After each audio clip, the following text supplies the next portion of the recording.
আসসালামু আলাইকুম। আজকে আমি নবম দশম শ্রেণীর যে 11.1-এর যে 11.1-এর 1 নম্বর 2 নম্বর অঙ্ক আমি খুব সহজ নেমে সমাধান করব। দেখো, আমি 1 নম্বর এবং 2 নম্বর অঙ্ক দুটি হোয়াইট বোর্ডে লিখে রেখেছি। কারণ আমি যদি এই অঙ্ক দুটো করি অনেক সময় লাগবে। আমি অঙ্ক দুটো আগে থেকেই মানে অঙ্ক দুটো আমি করেছি। এখন আমি অঙ্ক দুটো সুন্দরভাবে তোমাকে সমাধান করে দেখাবো। দেখো, এখানে 1 নম্বর অঙ্কটা বলা আছে, দেখো দুইটি বর্গক্ষেত্রের বাহুর দৈর্ঘ্য যথাক্রমে এ মিটার এবং বি মিটার বলে তাদের ক্ষেত্রফলের অনুপাত নির্ণয় করো। আমরা জানি যে বর্গক্ষেত্র মানে কি, আমরা জানি যে বর্গক্ষেত্র মানে একটা বাহুর দৈর্ঘ্য সবসময় কি ধরা লাগে, এ ধরা লাগে। আমরা জানি প্রতিটি বর্গক্ষেত্রের বাহুর দৈর্ঘ্য এই মিটার ধরা লাগে। বর্গক্ষেত্রের প্রতিটি বাহুর দৈর্ঘ্য যদি আমরা এই মিটার ধরি, তার ক্ষেত্রফল হবে স্কয়ার বর্গ মিটার। তাহলে আমরা যদি প্রথম প্রথম বাহু ধরি আমরা এ, তখন তার ক্ষেত্রফল হবে স্কয়ার বর্গ মিটার, মিটার স্কয়ার।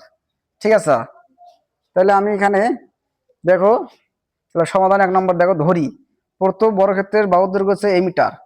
বর্গক্ষেত্রের বাহুর দৈর্ঘ্য সবসময় এই মিটার ধরতে হয়। এই মিটার ধরার পরে তখন পরে কি করতে হয়, পরে প্রথম বর্গক্ষেত্রের ক্ষেত্রফল করতে হয় স্কয়ার বর্গ মিটার।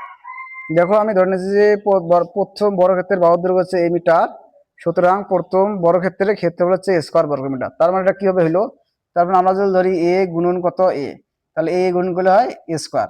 প্রথম ধরছিলাম এ, পরে ধরলাম এ, তখন এ আর এ গুণ করলে কি হয় স্কয়ার বর্গ মিটার। আর মিটারে মিটারে গুণ করলে কি হয় বর্গ মিটার হয়, অর্থাৎ মিটার স্কয়ার হয়। আবার সেমভাবে আমরা ধরবো আবার দ্বিতীয় বর্গক্ষেত্রের বাহুর দৈর্ঘ্য হচ্ছে বি মিটার যদি ধরি। দেখো এখানে যে বি মিটার দেওয়া আছে, দেখো এখানে বর্গক্ষেত্রের বাহুর দৈর্ঘ্য যথাক্রমে এ মিটার এবং বি মিটার হলে তাদের ক্ষেত্রফলের অনুপাত নির্ণয় করো। তাহলে এখানে আবার দ্বিতীয় বর্গক্ষেত্রের বাহুর দৈর্ঘ্য হচ্ছে বি মিটার, সুতরাং দ্বিতীয় বর্গক্ষেত্রের ক্ষেত্রফল হবে বি স্কয়ার বর্গমিটার। তার মানে বি স্কয়ার বর্গমিটার কোই দিকে এলো, এখানে হচ্ছে বি ইন্টু কত বি, তাহলে বি আর বি গুণ করলে বি স্কয়ার। ঠিক আছে? সুতরাং square is to B square. এখানে চাওয়া হয়েছে কি, দেখো এখানে চাওয়া হয়েছে ক্ষেত্রফলের অনুপাত। ঠিক আছে, এখানে ক্ষেত্রফলের অনুপাত চাওয়া হয়েছে। দেখো আমার একটা ক্ষেত্রফল আছে, দেখো স্কয়ার বর্গমিটার, আর দ্বিতীয় ক্ষেত্রফল রয়েছে দেখো আমার বি স্কয়ার। ঠিক আছে? দেখো, প্রথম ক্ষেত্রফলটা হচ্ছে আমার স্কয়ার এবং দ্বিতীয় ক্ষেত্রফলটা হচ্ছে আমার বি স্কয়ার। এখানে লাস্টে চাওয়া হয়েছে ক্ষেত্রফলের অনুপাত। অনুপাত মানে কি বোঝায়, ইস টু বোঝায়। দেখো, অনুপাত মানে এইরকম এক্স ইস টু ওয়াই, সেই রকম দেখো এখানে স্কয়ার বি স্কয়ার করা হয়েছে। যেহেতু এখানে ক্ষেত্রফল স্কয়ার বি স্কয়ার বাড়াইছে, তাহলে আমরা লিখতে পারি সুতরাং square is to B square, এটা হচ্ছে অ্যান্সার। ঠিক আছে? তাহলে এখন চলুন আমরা 2 নম্বর অঙ্কটা সমাধান করে দেবো। 2 নম্বর অঙ্কটা বলা আছে, একটি বৃত্তের ক্ষেত্রের ক্ষেত্রফল একটি বর্গক্ষেত্রের ক্ষেত্রফলের সমান হলে তাদের পরিসীমার অনুপাত নির্ণয় করো। আমরা জানি এখন, দেখো অঙ্কটা খুবই একটা ইম্পর্টেন্ট একটা অঙ্ক, মোস্ট একটা ইম্পর্টেন্ট একটা অঙ্ক গ নম্বর রাখার জন্য, অথবা তোমার সংক্ষিপ্ত প্রশ্নে দিতে পারে। একটি বৃত্তের ক্ষেত্রের ক্ষেত্রফল একটি বর্গক্ষেত্রের ক্ষেত্রফল সমান হলে তাদের পরিসীমার অনুপাত নির্ণয় করো। দেখো, বৃত্তের ক্ষেত্রফল এবং বর্গের ক্ষেত্রফল এই দুটো সমান হলে তাদের পরিসীমার অনুপাত নির্ণয় করে বলছে। দেখো, বৃত্তের ক্ষেত্রফল সূত্র জানতে হবে এবং বর্গের ক্ষেত্রফল সূত্রটি জানতে হবে। তাহলে আমরা ধরি বা মনে করি যে বৃত্তের ব্যাসার্ধ হচ্ছে আর একক, কারণ সুতরাং বৃত্তের ক্ষেত্রফল হচ্ছে পাই আর স্কয়ার বর্গ একক। আমরা জানি বৃত্তের ক্ষেত্রফল সূত্র হচ্ছে পাই স্কয়ার, পাই এর মান 3.1416, আর এর মান এখানে 9। ঠিক আছে? এবং আবার দেবো, এবং বর্গের এক বাহুর দৈর্ঘ্য হচ্ছে এক্স একক, এবং সুতরাং বর্গের ক্ষেত্রফল হচ্ছে স্কয়ার বর্গ একক। তাহলে এখানে ধরতে পারি আমরা যে, এখন আমরা জানি যে এই যে বৃত্তের ক্ষেত্রফল আর বর্গের ক্ষেত্রফল এই দুটো আমরা কি লিখতে পারি, এখন সমান লিখতে পারি। সমান মানে প্রশ্ন মতে দেখো, বৃত্তের ক্ষেত্রফল হলো পাই আর স্কয়ার আর বর্গের ক্ষেত্রফল হলো এক্স স্কয়ার, এই দুটো আমরা এখন কি লিখবো, সমান।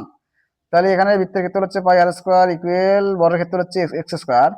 তাহলে আমরা এখন কি করব, আমরা এখন এই যে আর স্কয়ার, এখন এক্স স্কয়ারটা বাম পাশে আনবো। ঠিক আছে? এক্স স্কয়ারটা বাম পাশে আনবো ইকুয়াল, এখানে এক্স স্কয়ার যেহেতু বাম পাশে এলো, উপরে কিছু নেই মানে 1 আছে, আর স্কয়ার সাথে পাইডি আছে, গুণ আকারে ডান পাশে ভাগ। ঠিক আছে? তাহলে এখানে আছে আর স্কয়ার এক্স স্কয়ার, তাহলে আমরা আর বাই এক্স লিখি, একবারে লিখিয়ে তারপর স্কয়ার দিছি, মানে আর স্কয়ার আর স্কয়ার এক্স এর স্কয়ার করলে এক্স স্কয়ার ইকুয়াল 1/r। ঠিক আছে? এই স্কয়ারটা আমরা এখন ডান পাশে কি করে দেবো, রুট করে দেবো। তাহলে এখানে আর বাই এক্স থাকলো, এখানে স্কয়ারটা রুট করে দিলাম 1/r। তাহলে আমরা জানি যে 1 রুট করলে 1 হয়, নিচে আর কি পাই রুট করলে পাই হয়। তাহলে এখানে আর বাই এক্স কি 1/পাই রুট, এটাও করলে হয় 1/রুট, এটাও করলে হয়। ঠিক আছে? এখন আমরা বৃত্তের পরিসীমা এবং বর্গের পরিসীমা সূত্র কি, আমরা দেখো বৃত্তের পরিসীমা বর্গের পরিসীমা। দেখো, বৃত্তের পরিসীমা হচ্ছে 2πr, বৃত্তের পরিধি বা বৃত্তের পরিসীমা একই কথা। বর্গের পরিসীমা হচ্ছে 4x বা 4a, এখানে ধরা হয়েছে a, বর্গের পরিসীমা হচ্ছে 4x। তাহলে এখানে 2 দ্বারা 4 কাটা যায়, 2 দিয়ে 4 করলে 2 2 4, উপরে থাকতেছে পাই আর নিচে নিচে হচ্ছে 2 দিয়ে x গুণ করলে কি হয় 2x। তাহলে ইকুয়াল আবার এখন আমরা এখানে করব পাই 2 একত্র করব পাই ভাগ 2 ইন্টু আর বাই এক্স। ঠিক আছে, এটা আমরা কি করবো পাই 2, এটা হচ্ছে আমরা পাই 2 গুণন 1/r এর 1 নং সমীকরণ মান বসিয়ে পাই। ঠিক আছে, তাহলে বৃত্তের পরিসীমা s2, বর্গের পরিসীমা হচ্ছে রুট পাই, এটা আমরা রাখবো রুট পাই s2 2। এটা হচ্ছে আনসার, এটা হচ্ছে নির্ণয়ের আনসার।